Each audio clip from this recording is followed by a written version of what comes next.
two quick rules. These are both about things that happen in pretrial. Two things that should be invoked or can be invoked if you feel like your pretrial needs to be a little bit longer to hopefully try and make a bigger impression. One of them happens very frequently. One of them happens much less frequently. The first one, the one that happens less frequently, is Rule 603, oath or affirmation to testify truthfully. Namely, this is the rule that makes sure that witnesses are sworn prior to their testimony. What you can do in pretrial is say, Your Honor, at this time we invoke Rule 603, which presumes that witnesses have been sworn prior to their testimony. The judge must invoke it, and they will. Sometimes they'll even ask witnesses the oath. They'll give the witnesses the oath before they testify. The second one, the bit more complicated one, is Rule 615. It's the last of the 600s here. And excluding witnesses. At a party's request, the court must order witnesses constructively excluded so that they cannot hear other witnesses' testimony. But this rule does not authorize constructively excluding a party who is a natural person, namely someone who is a named party in the case, an officer or employee of a party that is not a natural person after being designated as party representative, namely like cops can be party representatives for plaintiff cases, or prosecutions rather, in criminal cases. So the cop is the one who is the party rep. Very rarely, though, they won't be excluded, even if they are designated party representative. Or a person authorized by a statute provided in the materials to be present. That's a special instruction. It's not one that's actually there. So two things about this rule. One, in real life, this means that everyone would leave while testimony is going on. In mock trial, it just means that people are something called constructively sequestered, which means that they are removed from the courtroom in spirit but not in practice, because this is an educational activity and people should be able to watch and see what's going on, blah, blah, blah, blah, blah. So it's called constructive sequestration. The rules went from sequestration to exclusion as the term recently, but sequestration as the legal term is something that people recognize and is probably the better way to refer to this. Something that can be done with sequestration. So the way this would happen in pretrial is, Your Honor, at this time we invoke Rule 615, which calls for the constructive sequestration of all material witnesses, barring a designated party representative.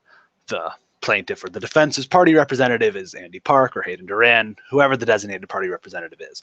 Then the judge will usually ask the other side, who is your party representative? If they have one, they can say so. One, you don't need a party representative. Even if they are able to be a party representative, they do not need to be in the courtroom. Sometimes that looks weirder than others. So criminal defendants very rarely do not come to their trials. Even if they choose not to testify, they'll almost always be there.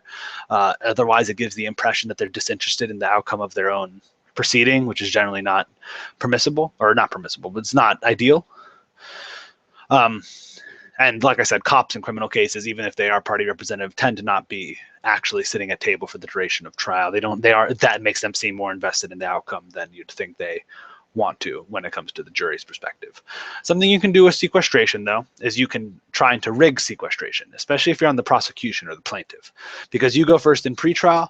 Most like just in general, plaintiff goes first, gets first word. It's just how it always is, and you can not invoke 615, hoping that the defense does not, meaning all of the witnesses are present for the duration of the trial, meaning that because in-court statements are not hearsay, you can get your witnesses to comment on other things witnesses that have preceded them have said. Oh, so Dr. Bashir, you were here in the courtroom when Detective Williams testified as to his investigation, right? Well, knowing all of that, would you say that that was a safe crime scene? No, not at all. It was totally butchered. That's like a reasonable line of questioning you could have, and it gives a reason for him making conclusions that aren't included in his report, because he didn't have the facts and data to reach those conclusions till the middle of the trial. All really interesting stuff. But read the beginning of 615. At a party's request, the court must order witnesses constructively excluded. That means if either side, plaintiff or defense, ask for it, it must be done. So it's very rarely, usually the defense wants to not exclude witnesses because they go second and they have more to comment on.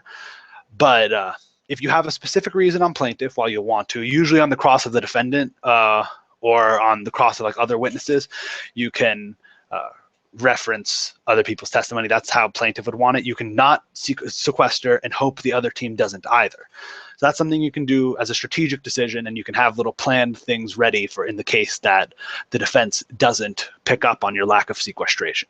It can show really good trial reactiveness. It's a really good technique. It doesn't happen very often. It used to happen more often until people started doing it a little bit more. So people have kind of gotten used to, out of habit, just invoking 615. But you can always try, especially if you have some good idea of how witnesses play together and you can't really get that information out any other way. That's 603, that's 615. They're usually dealt with in pretrial. There's a lot of nifty little strategic things about 615 in particular that you can do. Hopefully that was interesting or helpful, and we'll see you next time.